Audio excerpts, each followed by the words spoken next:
Harry, I want to take you back to a startling moment in the history of civil rights, and it's a moment that you helped create.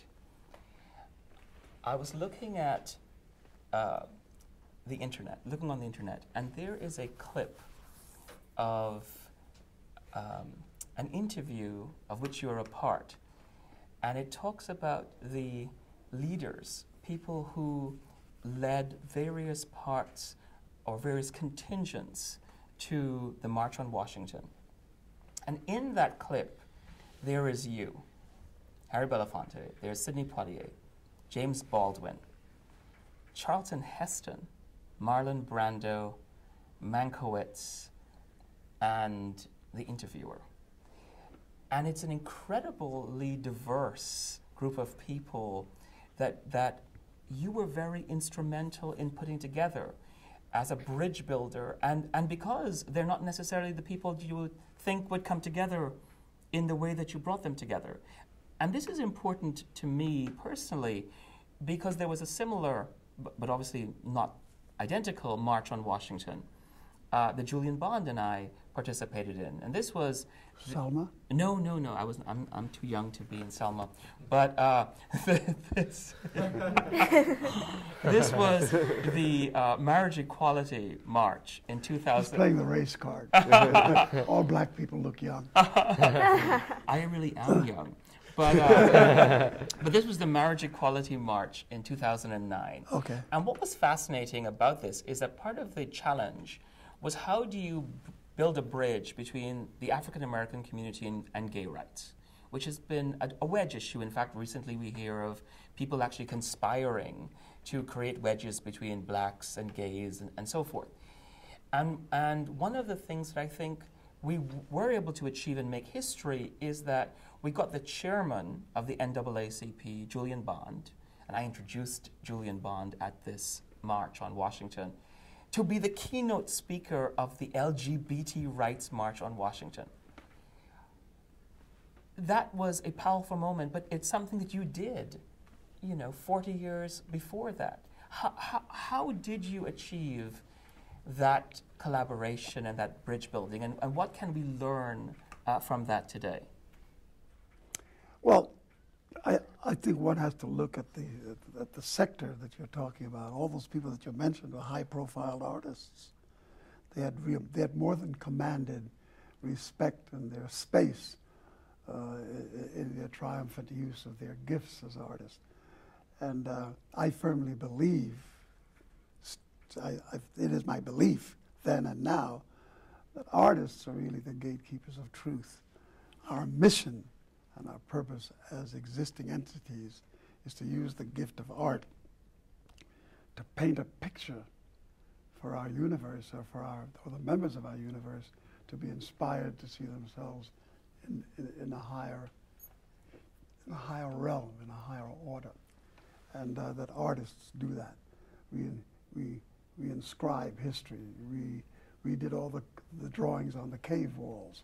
We wrote all the Qurans and the Bibles and the ancient sayings. We were the ones that tooled those letters into stone. We were the ones that created the songs and all the imagery. And art has always been the carrier of the history of human evolution.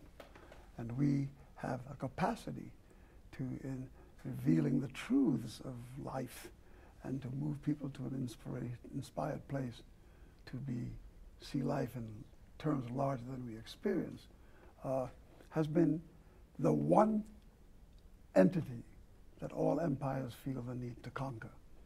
If you look at the church, almost everything that is influential about the church and all the churches is the way in which the temples have been made and ordained, and the way the colored glass windows tell you stories, and the way in which Mozart wrote all the great symphonies and the great masses and what.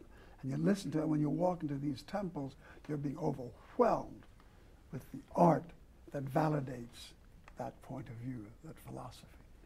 And when I looked at these young men, because the charge to me was to organize my community, to organize the cultural forces. And I had to appeal to those artists who understood that they were the gatekeepers of truth and that their power, if they chose to use their lights collectively, could be a huge beacon in looking for how to change America. And it worked, because when I called all these people you just mentioned and others, their presence alone forced people to stop and to listen and to think, because we've already invaded their inner place. We were already in their psyche. We were already in their living rooms. We were in their kitchens. We were in their bedrooms. They were listening to our songs. They made love to our songs. They marched to our songs. They loved to come to our movies and be influenced by how we did what we did. We're a huge force already out there. And now this collective force comes and says, let's pause for a moment and look at the deeper truth of our society. And they carried a huge payload in just having their presence there. I'll never forget when they all mingled with the people on the mall.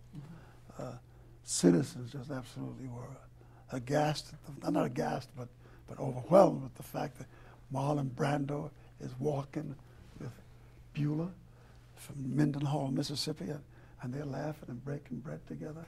It was an untouchable moment. And yet all these things all of a sudden affected the way people were thinking and looking and listening. And I think the use of celebrity in that sense was what you saw in the film, and the use of that celebrity was constantly applied, whether it was Selma to Montgomery. We did it in what happened when we filled the courtrooms of America with our presence, influencing juries and judges with our esteem, to say, here is what we think, and a lot of times things landed in our favor. But it's how there's also an abuse of that celebrity. And there are a lot of guys who are very visible, who are very, very successful, and who really in the final analysis have not left very much that's worthwhile in the wake of their inordinate success and power. They don't make any pictures that help the human heart sing or dance. They don't help us see each other in more profound ways. They don't help us get a deeper insight into what we should be doing as people. As a matter of fact, most of what they do is quite destructive, because it's always pictures of violence and suspicion, and it's always evil overcoming justice. And the guy who is always the hero is always smitten with a lot of evil in his character. But it's also the way in which the system has co-opted culture and has used culture to service it, because the dilemma that the nation faces in this culture, in this economic collapse and this social collapse, is very evident in the arts, because we are also in a cultural collapse. We're at the lowest ebb of American cultural power. The way our songs are, the way our voices are, the books that are written, the things, the way in which we've engaged culture is really at an all-time low. And I think if that changes, a lot will be changed in the social rhythm, our social vision of one another. It's an amazing thing to have at our disposal.